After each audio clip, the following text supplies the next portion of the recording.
We are recording.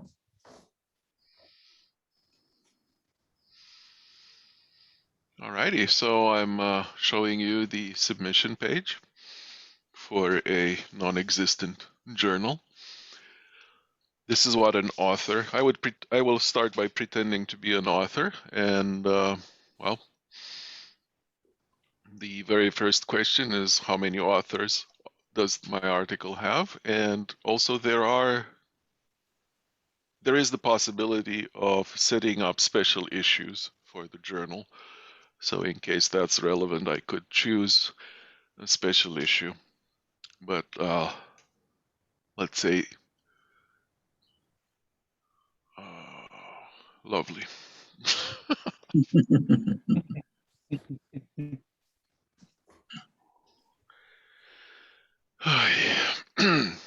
Remember, Alex, you're being recorded here. I am aware, yes. Yes. I have no idea what happened here. This obviously does not happen usually.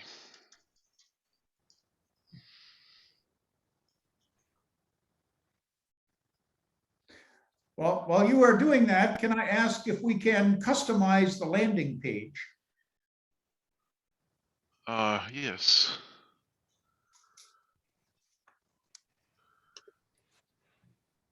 So the banner on top, of course, is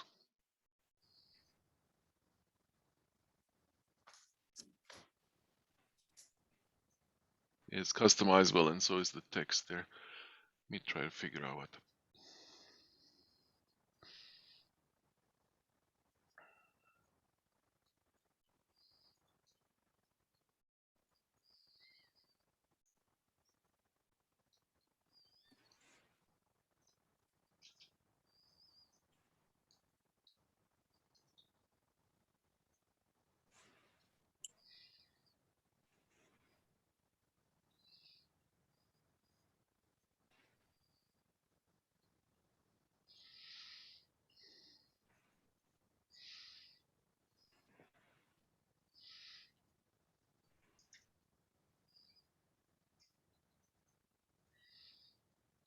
Okay, something very strange happened there. Obviously, it doesn't happen in real life. So after we enter how many authors the article has, then I'm asked for my email address. And if I enter if I'm recognized by the database, it's going to pre-fill these fields. And in particular, if the author is one of the editors in the journal, then they will not be, once they go in through the editorial side of things, they will not be able to see anything about their article. So conflict of interest is respected.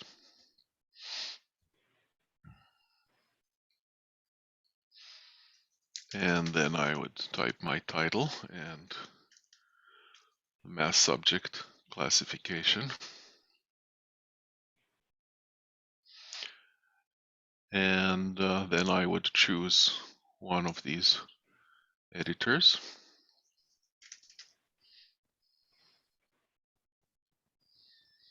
And pick some random PDF here.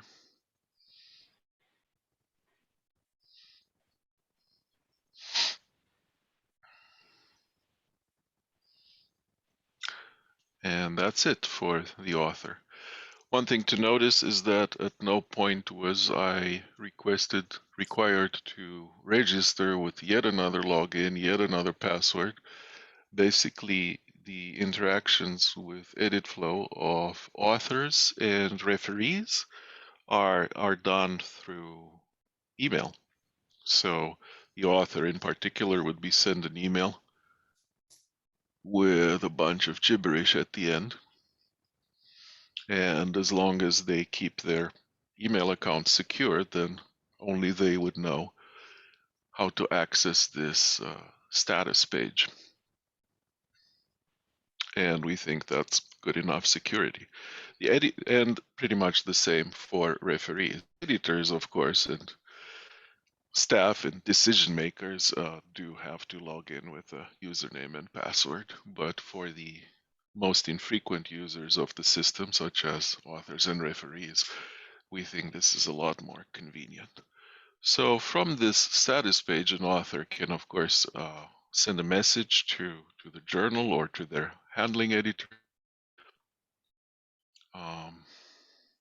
They can withdraw their article or they can upload a revision, and they can also see the files that they uploaded and the emails that the system has sent them. When they choose to send a message, do they select if it goes to the editor that is handling their paper or to someone else? They are completely blind where the message is going, and we can route it to go wherever it needs to go. So if I understand the workflow for your journal, it would best go to the handling editor, but it would be easy for us to also CC the chief editor, for example. But there are journals where the author is not supposed to be even aware which editor is dealing with their article or anything like that. So the authors would get a confirmation message, but they would not actually know to whom the message went. Can I ask a question? So I noticed that in the particular version of EditFlow you are presenting now, the authors do not seem to have the possibility of submitting a cover letter. That would be that's very frequent, and it's easy to set up. Yes. Okay. We can have an optional cover letter or a mandatory cover letter. We can even have different types of cover letter. In some journals, authors are allowed to type in a cover letter that is meant for the editors and the referees, and then maybe type a separate cover letter that is meant only for the editors but should not be shown to referees. Typical usage for that in some journals, the authors are allowed to suggest or oppose certain referees. And of course, something like that should not be shared with the referees themselves. So there are options like that. Some journals collect software and data and other things. Getting back to the routing of messages again. So we generally have a handoff. Our contributing editors accept or reject papers. When a paper is accepted, it is handed off to our editorial office. And at that point, we would want all of the correspondence to be rerouted to us. How easy is that? Well, that's really rather typical. After acceptance, there's usually a email address for the journal or for the production department or whatever, and then all communications after the article is accepted, all communication with the author is expected to no longer involve the editors. So yeah, okay. Thanks. okay, so now going on the other side, basically as a staff member, I would log in and go to my journal. And for staff members or for the chief editor, basically you immediately see at a glance pretty much everything that's happening in the journal. There's a lot of data here, but once you get used to it, it's I think we struck the right balance between information rich and not too cluttered. So in particular, well, let's see, the first article here is we can see a history very briefly. Of course, this history is very much fake, so apparently everything happened at once. The state of the article, this is version number 2. Allegedly was submitted in 1984. This is obviously fake data. And these here are the referees. Michael Jackson apparently uploaded a report. Basically, whenever you encounter in EditFlow, whenever you encounter something that's unclear, usually there's more information if you put your mouse on top of that. And there's also the possibility of contracting this list so you can more easily scan. You can use this go to menu to jump to a specific editor. By default, when you go in here, articles are grouped by their handling editor, but there is a menu here on the bottom that we can group the articles by their state.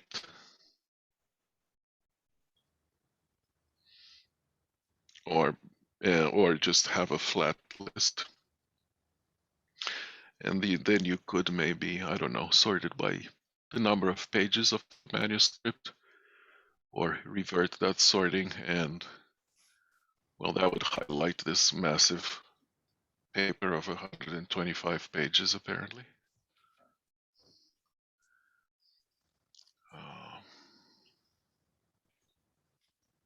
And there are some other options there.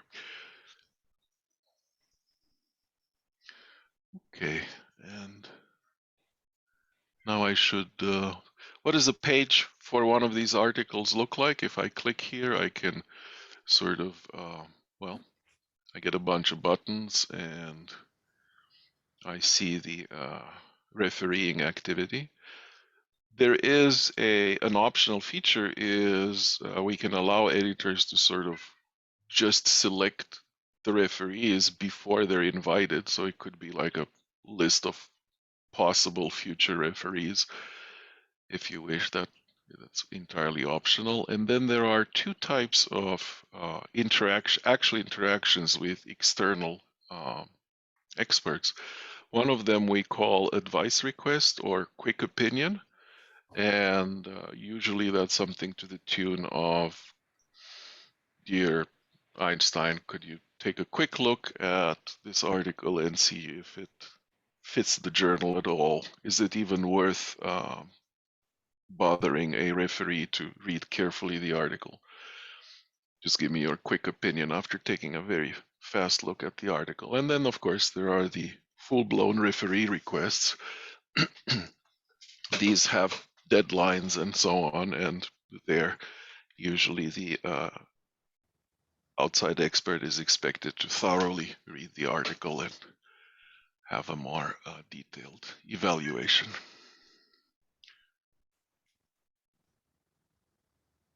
So let me try and find a spectacular article I just uploaded. It went straight to editor Galba.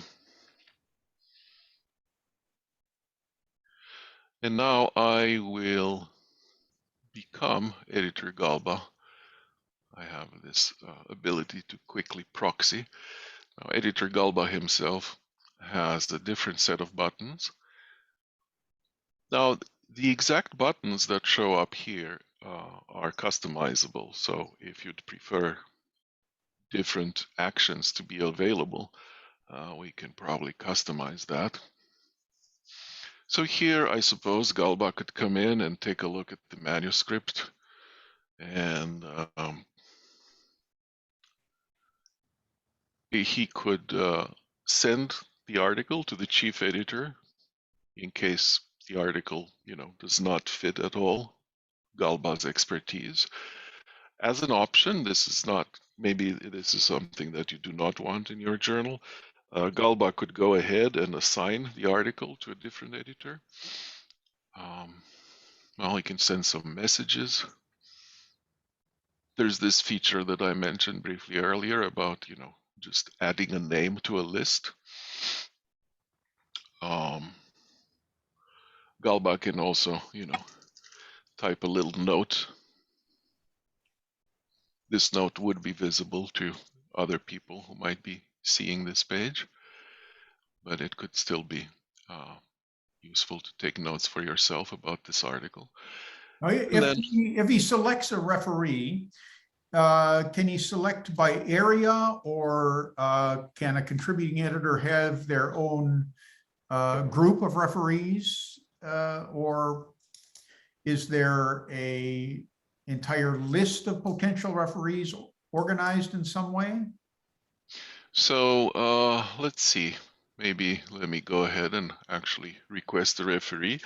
Basically, so EditFlow is most journals using EditFlow are running on top of a large database of mathematicians that is, their names, emails, and fields of interest, or fields in which they refereed or authored rather, are shared among the journals using EditFlow. So basically, you benefit from other journals creating new records for referees or updating their emails and things like that. And this database, furthermore, is actually curated by our staff.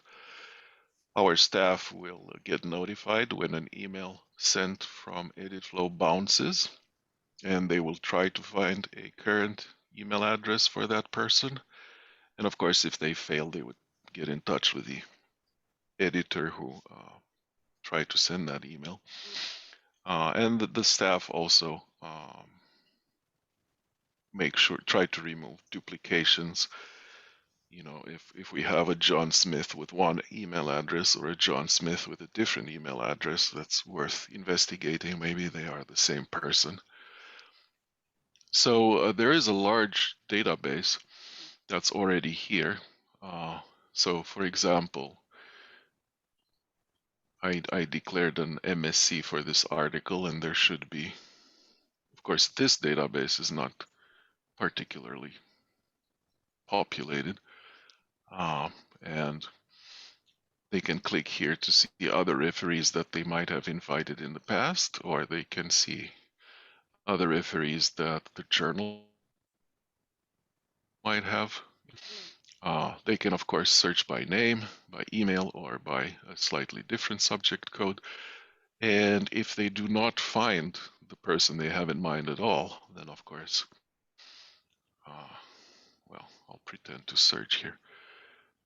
Then it's very easy to add a new person to the database and then request that one. So I don't know.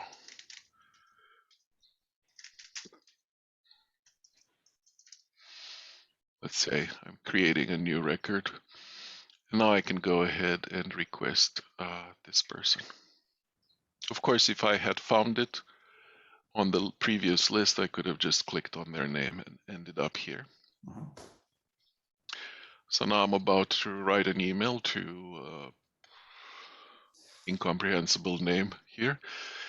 And well, I would suggest how long they should take to write a report. And then there's a number of templates. In particular, there are templates in other languages,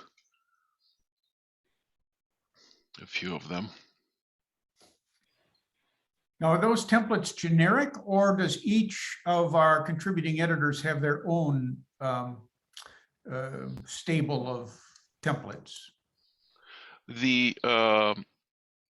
There is a generic set of templates, and then each of the editors can make a change to one of them. So, for example, for the English one, they can click on customize. Obviously, they can change the actual text that they send to this one referee. They can change that text directly here. But if they have a preferred way in which they always like to address their referees, then they can click customize the template. And as long as they, respect these placeholders, do leave this token here, then they can change it and save it. And then whenever they invite a referee, it would sound like whatever they modified there. The chief editor, furthermore, can actually change the default for the whole journal. So if there's a particular, if you, for example, you have a preferred instruction that you want to give to referees, that we want to accept papers that are like this, like that, compare well with this other journal, whatever, then of course the journal's generic default can be changed either directly by the chief editor or by contacting us if it's hard to reach that particular template.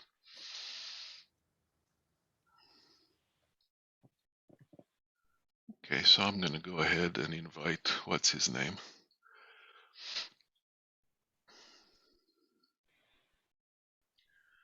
And when I do that, then his name shows up here. There's a status that the request was made.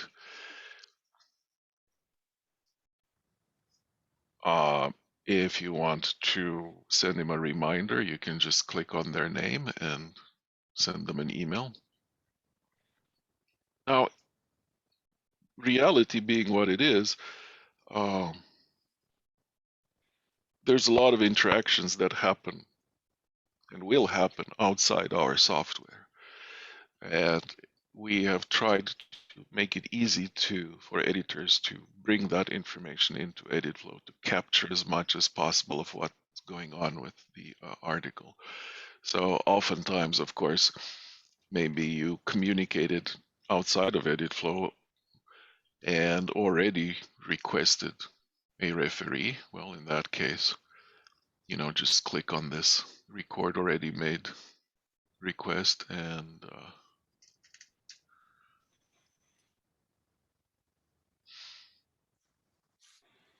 find Karen and say, oh yeah, I asked her on September 1st. This was actually for a quick opinion. And matter of fact, I already have a report from her. I just want to upload it into EditFlow.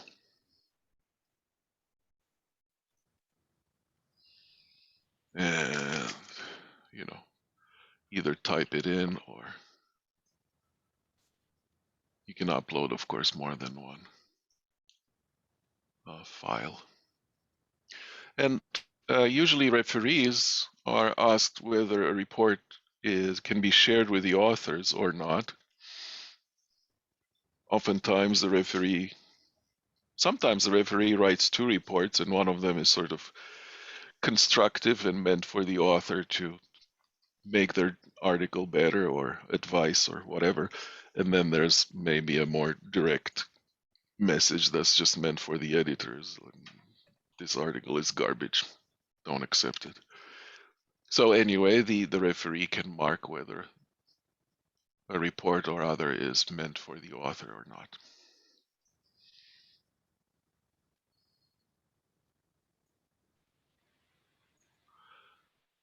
And now,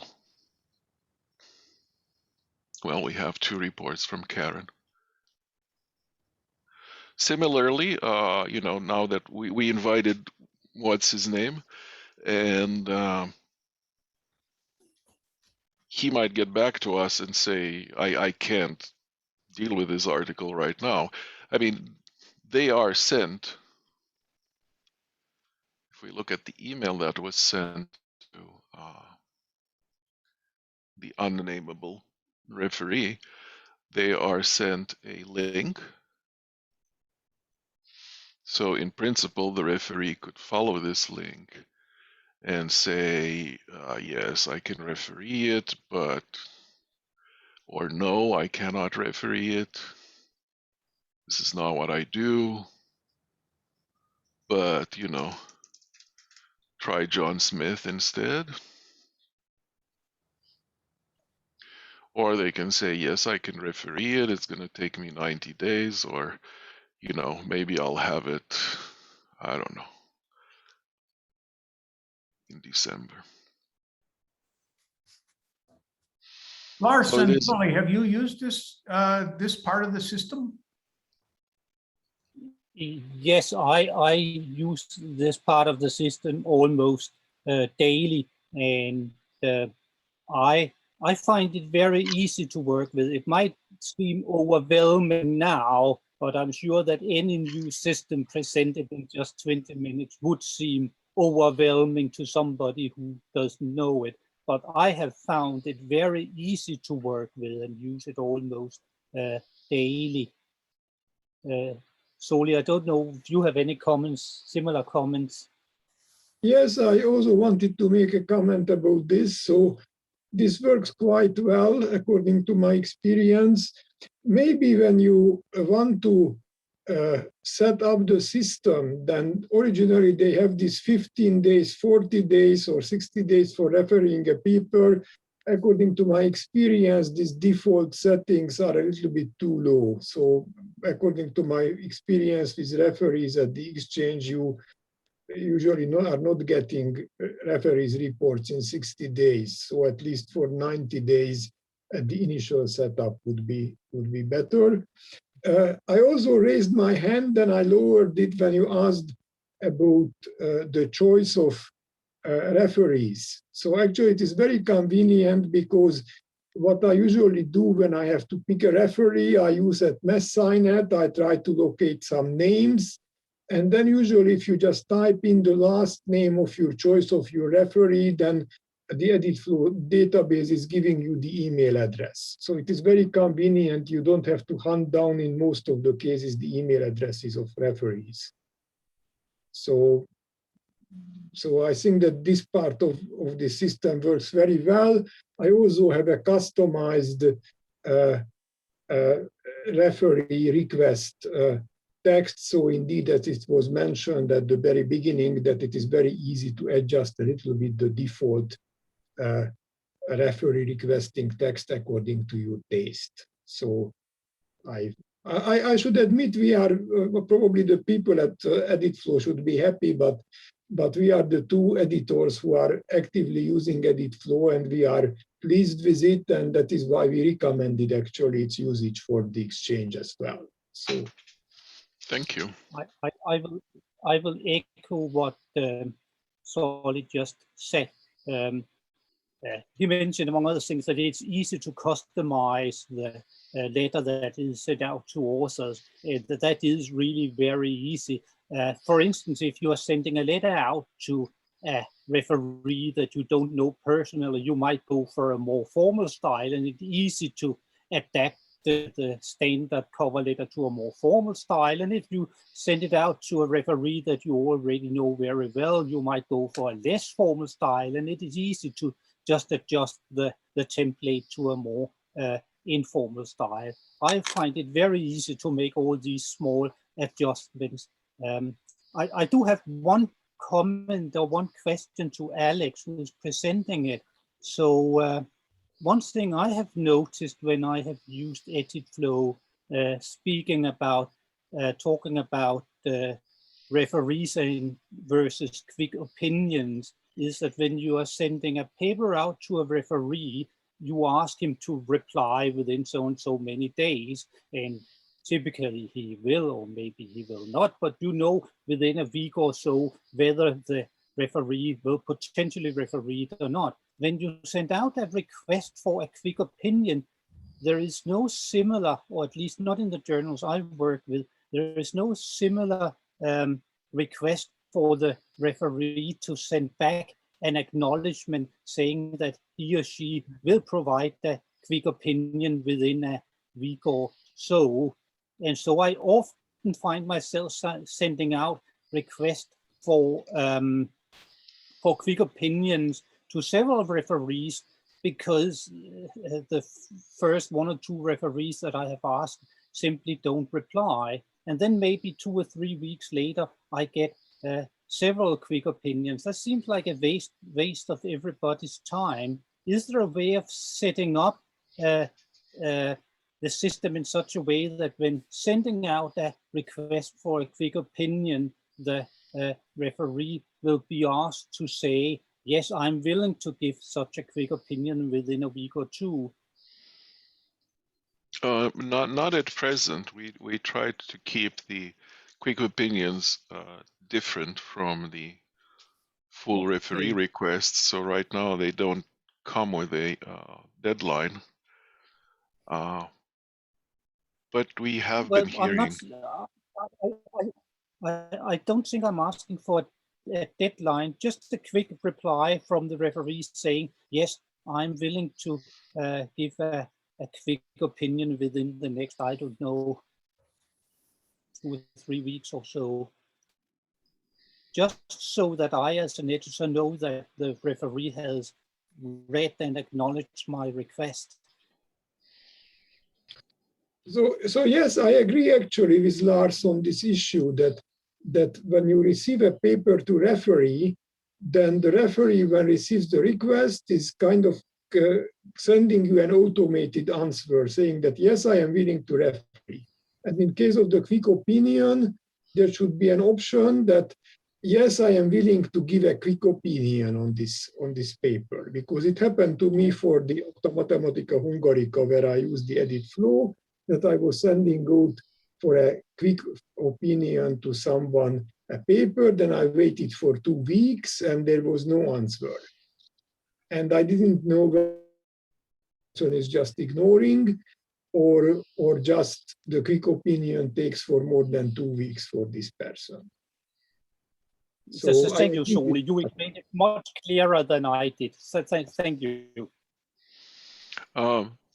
Thank you. No, this is very helpful, and we'll take this into account to try to add something like this. Of course, it's not entirely the first time that we are hearing a suggestion like this, but you're making a very good case, and yeah, no, it's something that at present it doesn't exist, as you know, but thank you for suggesting it. Yeah.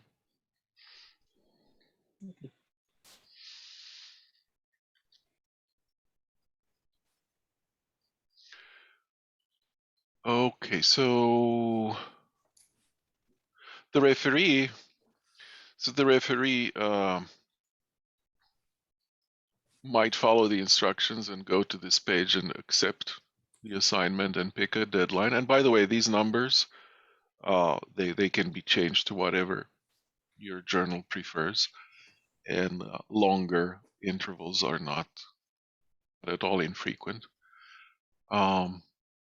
But oftentimes it happens that the referee, instead of following the instructions, actually replies directly to you. So to make that easy, you can actually, as an editor, click here to record that the referee has accepted, or click here to record that they have declined, or you never heard back from them. And sometimes, of course, the referees, rather than go to the appropriate web page, they send you the report directly by email, and in that case you can just click here and upload it into the record of the article. And once you are satisfied, you can request a revision. Maybe I should, oh, let me put another. Let me put some report here just for fun.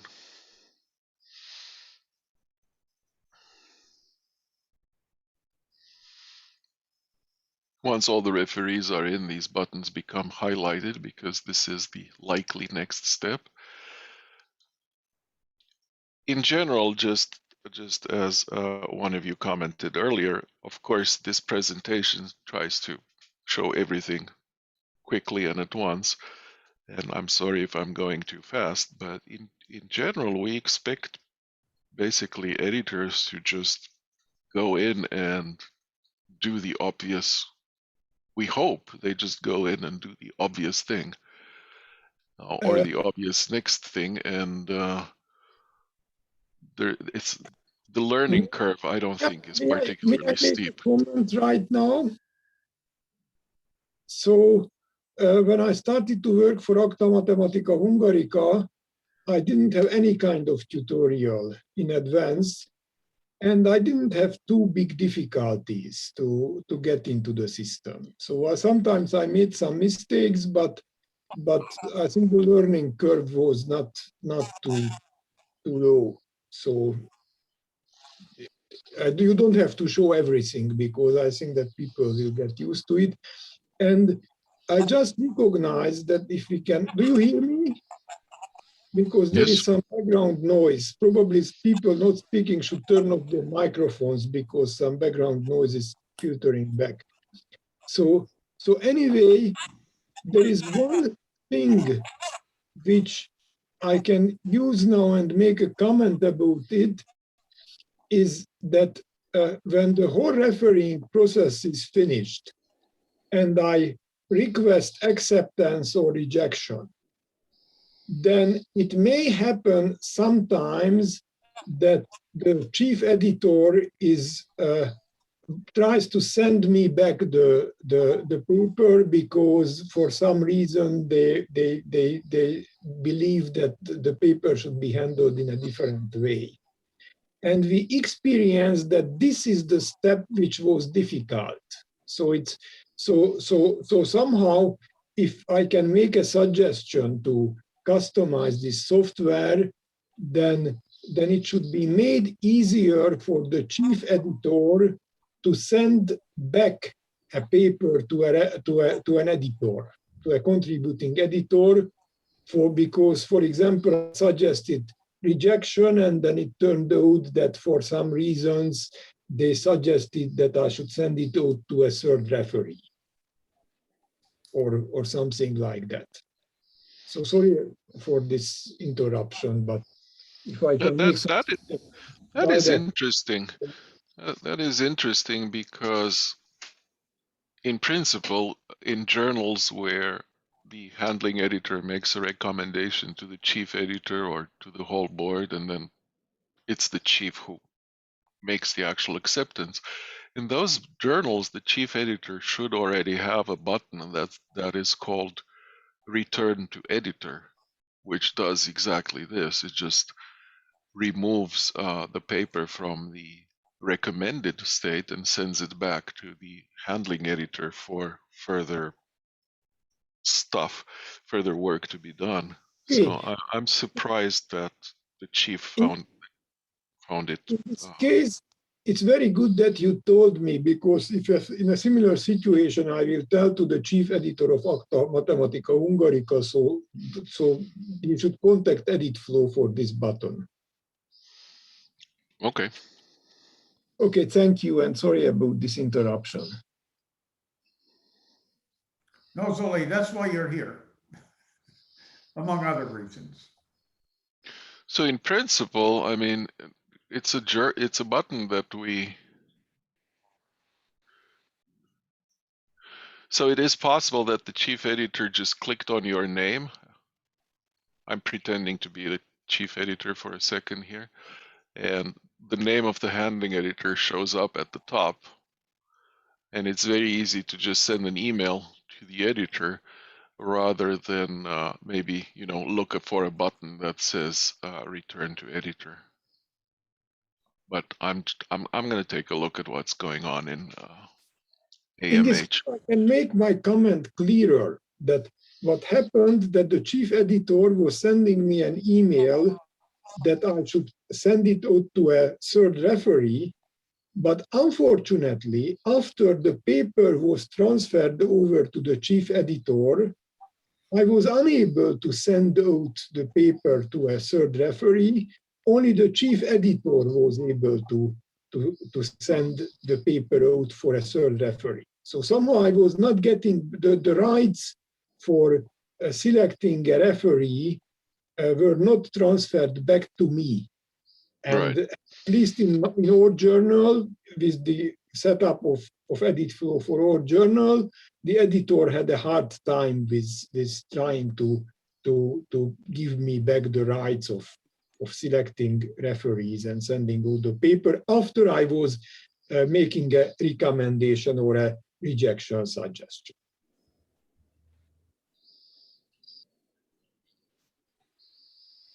So this was the specific problem. So of course I was receiving emails from the chief editor, but after that I was unable to send it to a third referee. only the chief editor had the right to send it out to a third referee. Yeah. So my conjecture, my hypothesis is that chief editor just clicked on your name and sent you an email that did not change the state of the article in any way. Instead of, I'm pretty sure he would have had a button here called return to editor. So instead of using that button, which would have changed the state of the article and allow you to request referees or whatever, he just used this plain messaging feature. But I'll take another look and think if that can be made a bit more obvious. Thank you for mentioning this.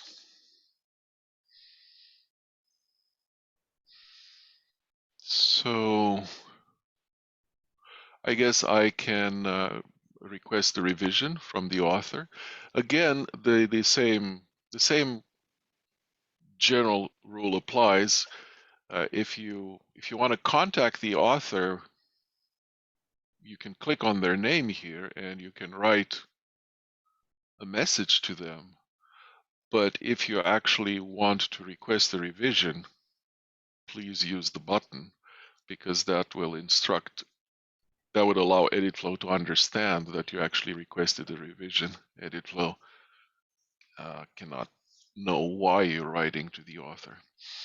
So when you need to make an action that changes the state of the article, it's best to use the appropriate button. So I'm writing to the author, and I can attach some reports. The choice, of course, is mine. Now, this report here was marked by the referee marked this report as being meant only for my eyes as an editor. So by default, I'm not going to be able to attach it to my message to the author.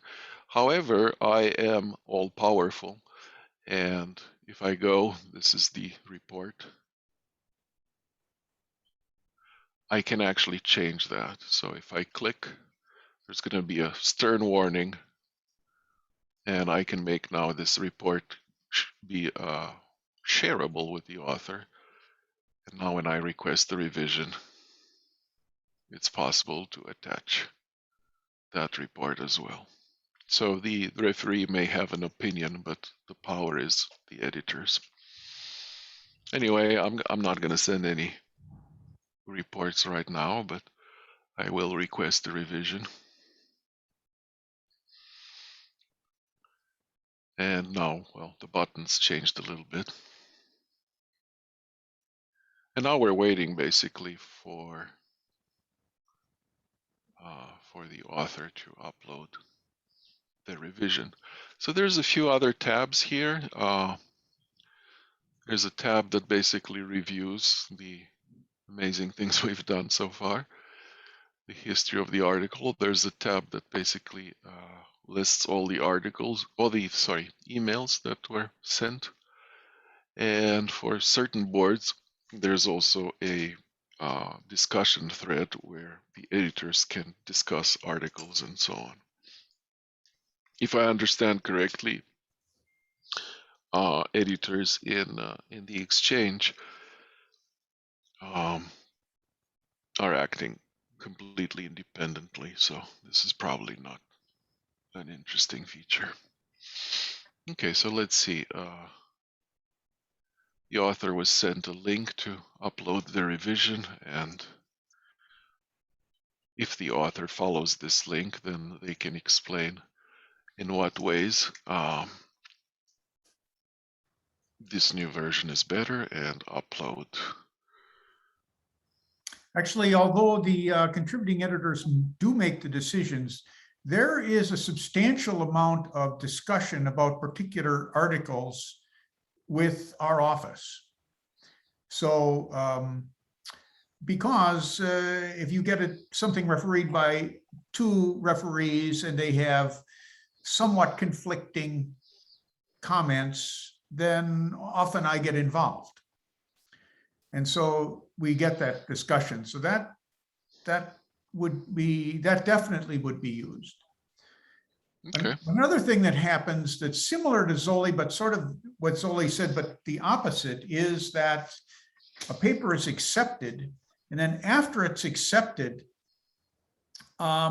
something is found where maybe the result was already known, or maybe there are a variety of things. One of the theorems that they used is found to be false. This happens not infrequently. And then if I find it out or someone else finds it out, then it gets returned to the contributing editor that accepted the paper. So it's just exactly the opposite of the situation that Zoli gave, but it would have the same issue in a way. So even though our contributing editors make the decisions, there should be that button moving it back and forth would be used by us. So I don't know that I have anything to bring an article that's already a button. I don't think I have a button that would bring an article that has already been accepted back into discussion. There certainly is a button to bring back into discussion an article that has been rejected. It's called Resurrect. It's available. For articles that have already been accepted, the simplest thing is to just email our staff and we'll move the article back. Yeah. It's usually not frequent enough to. It isn't frequent. So we don't need an inter button, but Yeah, I mean, there are always, and there will always be situations where, you know, somebody makes a mistake or something strange happens, and for that we have staff that have, of course, much higher powers than the buttons, and we can move the article back to. So sometimes, just as a recent example, an editor requested a revision. The author uploaded the revision. The editor had been gone on vacation. He came back and he didn't notice that the author had uploaded the revision, and he requested the revision again. And so he asked us to, you know, bring the article back into a state where referees could be invited. And, you know, that's an email, and it usually gets done in a day or two by our staff.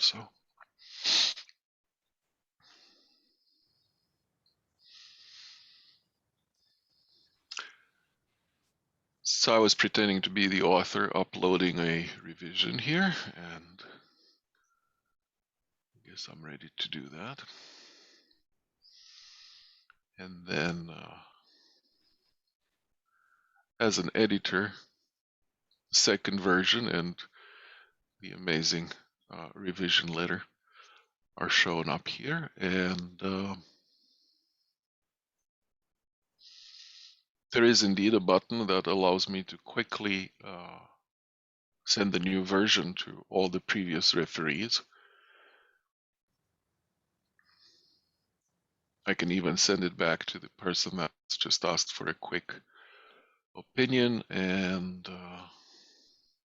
this is basically one email that is sent to all of them. Well, to all those that I selected. And once that's done, the previous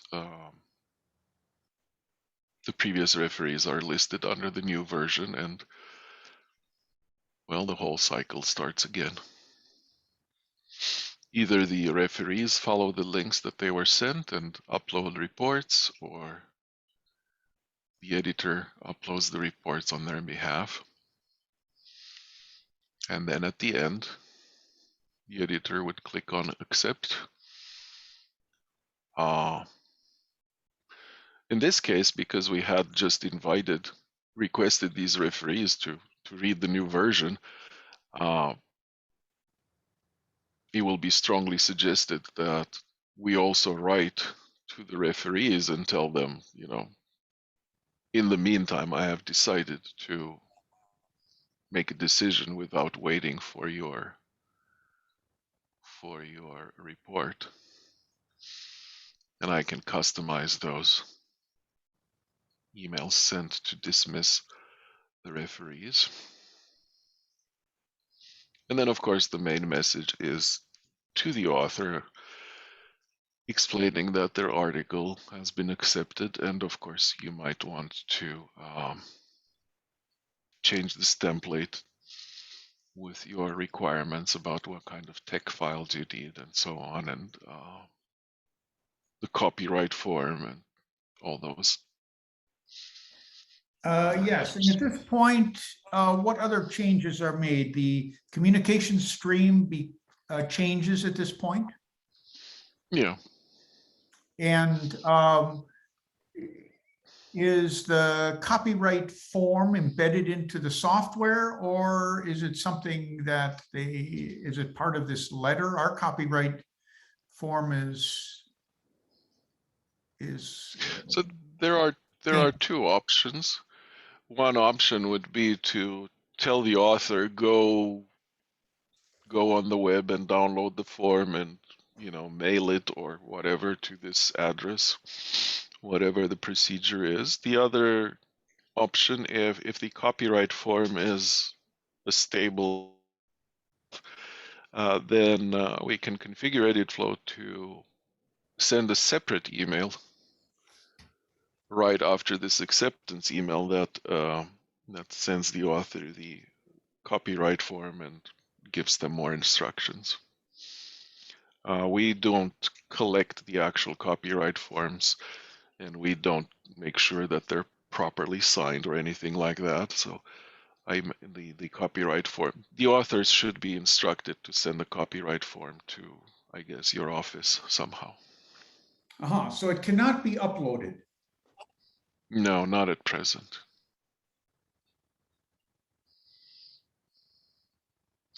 Well, there is one do you require each author to sign a separate copyright form? No, the contributing editor signs for everyone, and then they sign, they scan and upload. Okay, so in that case, if there is only one copyright form one signed copyright form that you need per article, then we could add it as an option for when they upload sources. That would work. So once the article is accepted, I just accepted it, they are told to come back to EditFlow and upload their sources here and, you know, tell us more stuff. They would upload the final PDF the way they expect their article to look. They would let you know if there's been, you know, significant changes, if there's a whole new lemma or theorem in there or something weird. And then they would upload a package with all the sources. And there could be an extra option here for a separate file for one copyright file. What we don't have is, you know, a separate slot or a way to contact each co-author for their own separate copyright form. But if there is a single form and they can prepare it and upload it at the same time with their tech sources, then that's certainly, you know, we can add one slot for a file like that here. Now we have them upload their the LaTeX source code as well, not just the PDF. Actually, we don't need the PDF at this point. We have it. Yeah, so that's what this is. The PDF, we usually ask authors to also upload the PDF just in case the tech file that they upload here doesn't actually work properly, and we want to know what they expect that code to yield. So we want a copy of how they think the article looks, just in case their sources are less than fantastic. Yeah. I think I agree with this, that it is better if it is not doing any harm. PDF file is also uploaded. Yeah, and actually, Zoli, we get that PDF from the contributing editor. And then when we get the source code from them, if it's not the source code for that PDF, we go back and ask them what the situation is. Uh-huh. So it's sort of, but I agree with you that we do need the PDF. I'm just thinking we usually already have it, but we can ask them to upload it. That would be fine. We want to make sure that they upload the same PDF that the contributing editor had. We've had several occasions when it was not at all the same. Yeah, and authors are expected to, you know, if they made changes, they should tell you about them, like, you know. Yeah, should is the operable word there, Alex. Most everyone does, but not everyone does.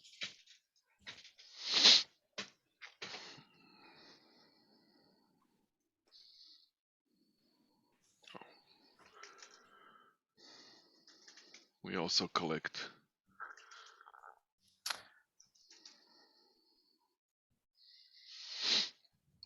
an address for them. Uh-huh. Okay, and this, let me close some of these.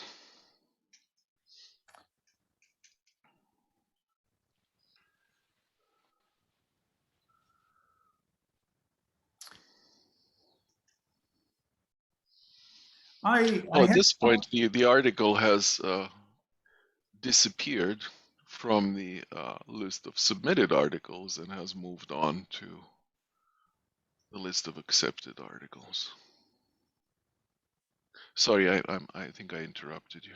Well, I was just going to say, I actually have to leave in not a hugely short time, but about 15 minutes.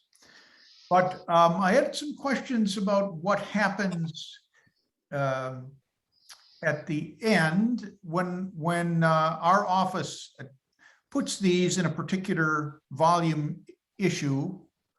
Then are they sort of, do they continue to appear in the pages that we've been looking, or are they kind of archived? So they never disappear entirely.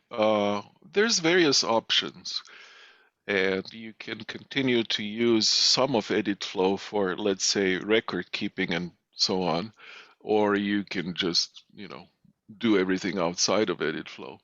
So let me see.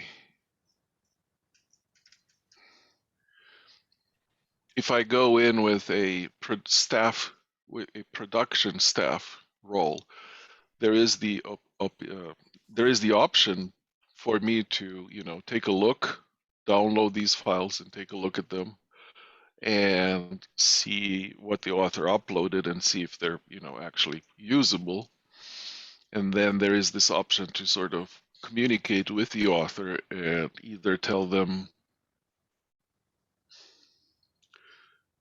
you know,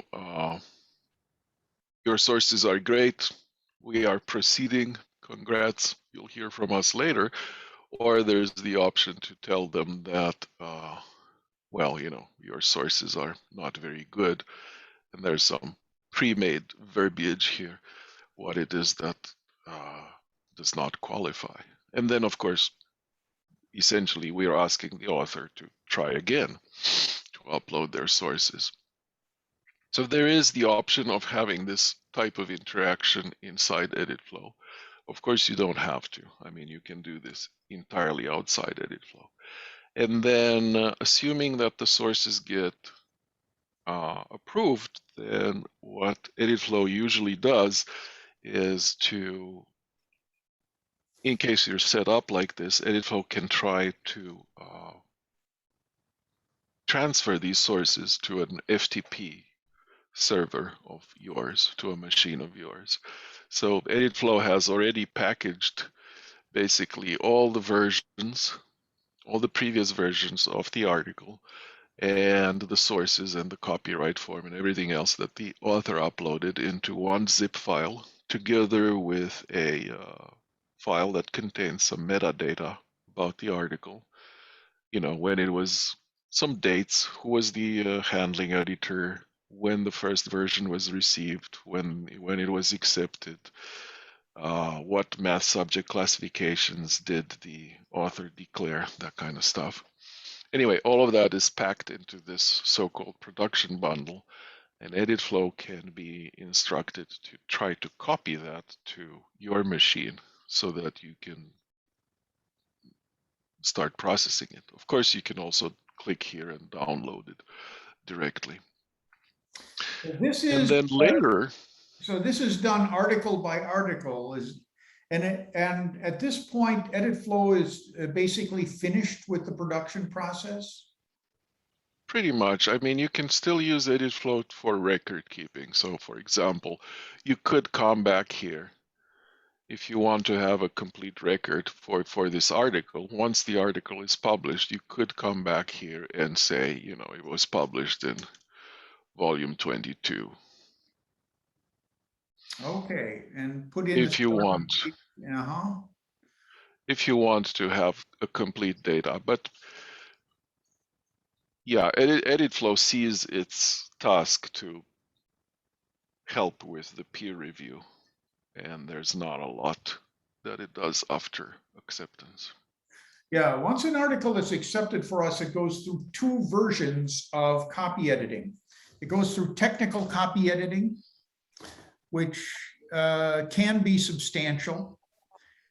And then it goes through a non-technical copy editing done by our press. So that would be for grammar, punctuation, things like that. So those are not handled at all by, basically, it looks like EditFlow ends once the paper is accepted for publication. Yeah, pretty much. Mm-hmm. The variety of ways in which various journals organize their production is too large to try to accommodate in EditFlow. And also many publishers have their own established systems that they prefer to continue using. So we have not yet expanded to try to cover that area. Mm-hmm. Also, of course, EditFlow has nothing that allows one to host the actual published articles, put them on the web. Yeah, yeah. We're sort of thinking of going in that direction, but we're not there yet. Yep. So that would be something like some sort of connection with Project Euclid? Well, that is a possibility, but it depends a lot on actually Project Euclid. So we had been thinking of basically making it easy for. So one thing that you can still, by the way, one thing that you can still do through EditFlow. Let me try to move this article on.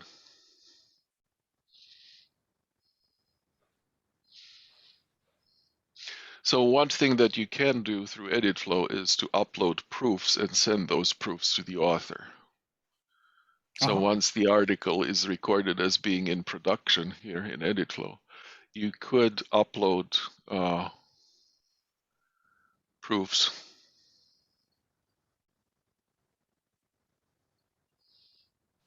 And then the proofs would show up here. And you can use this button to email the author. Take a look at the proofs, whatever. And the proofs can be uploaded several times, perhaps, so that the author has some corrections, then those are uploaded and so on. Yeah. Yeah, no, the button is still here to upload proofs. Yeah, I see. And then at the end, you can record that the paper was, published in this volume, this issue, pages 3 through 33. So that's something that we can do. So we are thinking of developing something where journal staff would upload the final PDF into EditFlow. And since EditFlow already knows a lot about the article, maybe one day have a button here that would say, publish to Project Euclid or publish to whatever. That of course depends not just on us, but also on the other side. For example, Project Euclid opening up channels through which we can directly publish from EditFlow. So I couldn't tell you when that might happen, but we're thinking of fleshing this after acceptance part a bit more. If your metadata was consistent with the new Euclid metadata, it would be relatively automatic. That's all they need. They need the PDF and they need that. That's what we do right now. Well, we publish our own journals too, Right. also to Project Euclid, and Yeah. Yeah, so it would be the same probably. it's not quite as ready for prime time. They, as far as I understand things, most clients that use Project Euclid are using the web interface to upload the published articles. So they don't. Yeah, that's true. They used to have an FTP site, but they don't anymore. Yeah. I imagine this will happen sooner or later.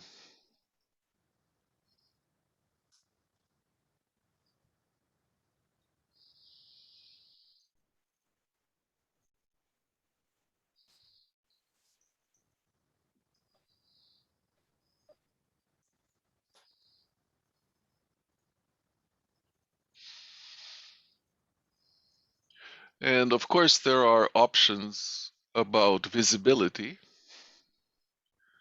So in some journals, all the editors can see everything. Obviously, the chief editor always sees everything because that's the chief editor. But as far as what the other editors are seeing, that depends on the journal. In this particular fake journal, editors only see the articles that they are handling and nothing else. There are other options. It's possible that all the editors see all the manuscripts, or all the editors see all the manuscripts and all the referee reports, but not the identity of the referees. Or as I said, everybody sees everything. So there's a bunch of options like that.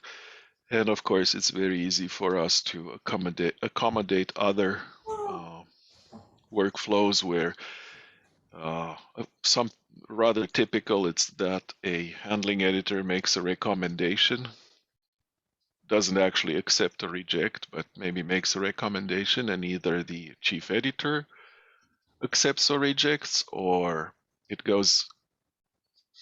article goes to a discussion of, let's say, maybe the whole board. It's even possible to have voting and record votes from the various editors, and just mentioning as possibilities for one day if you've ever thinking of trying more complicated things. EditFlow tries to make the complicated things easy, so there are possibilities, that's all.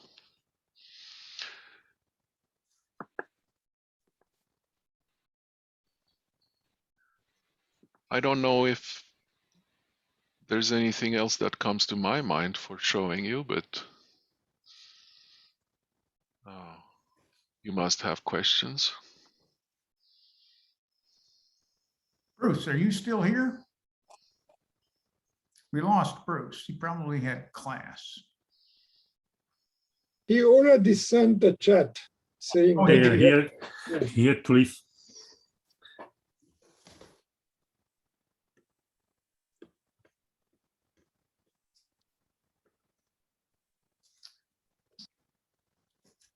Are there any other questions?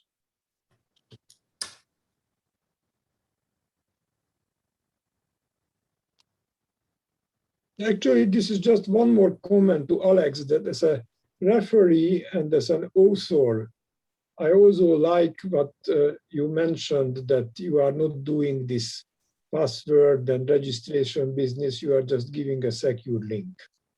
So I find it quite convenient.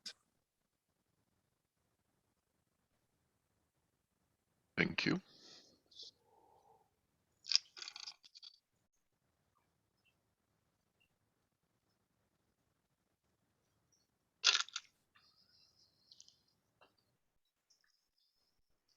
Just reiterating what Shirley said some time ago. I mean, I mentioned that it might be quite a lot of stuff to take in now, and I think Alex sort of agreed with me. But as Shirley said, the learning curve is quite shallow. It's easy to learn. When I was first starting to edit a journal using EditFlow, I was just put in front of the computer without any guidance and all, and just doing the obvious thing. I very quickly taught myself how to use EditFlow. It is really very straightforward. Yeah, I would agree. I haven't used it as an editor, but I would agree with that. It looks like it is pretty intuitive. I think it's much more intuitive than many other operating journal systems out there.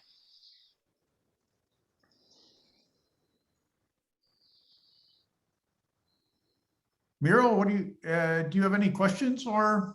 No.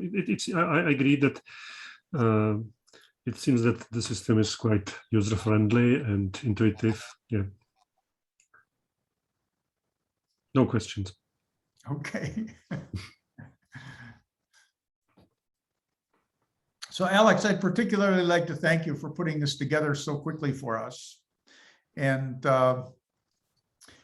you certainly have an impressive system. I mean, a lot of people that I know have given you high praise on your website. So.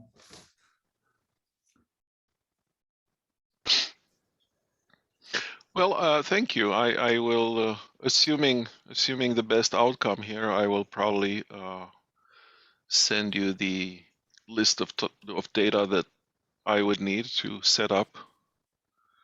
I mean, you've already told me a few things about the workflow, and I think I understand it. But just in case there's an option that might smile at you, I'll send you basically the options that we have and the type of data that we need to set up EditFlow to start receiving submissions for your journal. And if everything goes well, we can be,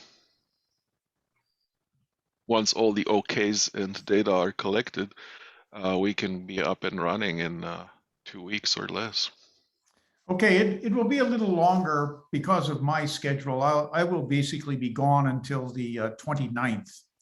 But when I get back, but when I get back at the end of the month, I think we'll move on it. In the meantime, we'll kind of initiate a discussion between we have about 10 other contributing editors, and we'll initiate a discussion with everyone about what we saw here, and we'll pass around the video that we took, the recording of this time. Let people take a look at it.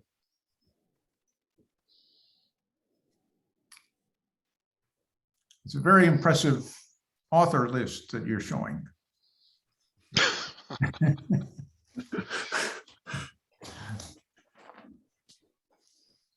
But I'm afraid I must go. So